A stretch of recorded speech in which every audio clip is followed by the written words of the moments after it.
গ্রাম অঞ্চলের প্রায় প্রতিটি এলাকাতেই গাওয়ালে সিন্নি রান্না করা হয়। তো এই সিন্নি রান্না করার জন্য বাজার থেকে খাঁটি গরুর দুধ কিনে আনতে হয়। সেই দুধ এই ড্যাগের মধ্যে চাল করতে হয়। তো চাল করার পরে আস্তে আস্তে এই প্রসেসগুলো শেষ হয়ে সিন্নি আকারে তৈরি হয়। চুলোয় আগুন দাও দাও করে জ্বলতেছে আর ড্যাগের মধ্যে দুধ আস্তে আস্তে গরম হচ্ছে। যত গরম হবে চাল তত তাড়াতাড়ি গলবে। দুধের মধ্যে যদি কলা ছিলে দেওয়া হয় তবে সিন্নির স্বাদ আরো অনেকাংশে বেড়ে যায়। তো আমাদের রতন ভাই কলা ছিলতেছে। তো এটা পরিচিত মুখ, সবাই চেনেন এনাকে, যে কোনো রান্না বান্নার কাজে তাকে পাওয়া যায়। তো এই কলাগুলো এখন একটা একটা করে ছেলে তারপর এগুলোকে ভালো করে মিক্সড করতে হবে। তো মিক্সড ভালো যত হবে তত দুধের সাথে মিহিন হয়ে যাবে। তো ইতিমধ্যে আমাদের লক্ষ্মর ভাই এই সিন্নি রান্নার স্থানে পৌঁছে গেলেন। তো উনি কিছু লাকড়ি নিয়ে এসেছেন। তো ওনাকে জিজ্ঞেস করলাম দেরি হলো কেন। উনি বললেন আমার বাড়িতে কিছু কাজ ছিল। তো কিছু ঠেলা দিল অন্য সব লোকেরা।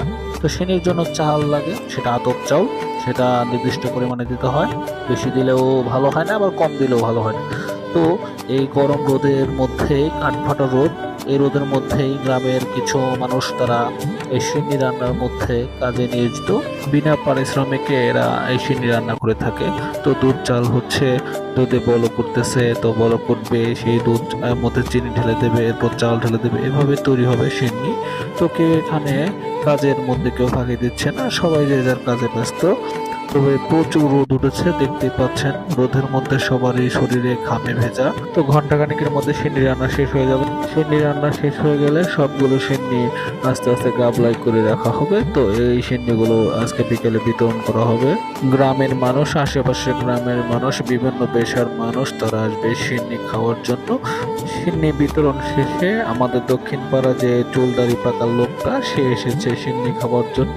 তো তাকে কিছুক্ষণ ওয়েট করালাম সিন্নি খাওয়ার জন্য, কারণ আমরা একটু পরে সিন্নি খাবো। রান্নার কাজে যারা নিয়োজিত ছিল তাদের সাথে বসে একসাথে সিন্নি খাচ্ছি। তো দেখতে পাচ্ছেন গরম ধোয়া উঠতেছে। তো একসাথে বসে সিন্নি খাওয়ার মজাই অন্যরকম। তো খুব টেস্ট হয়েছে এবং মজাদার।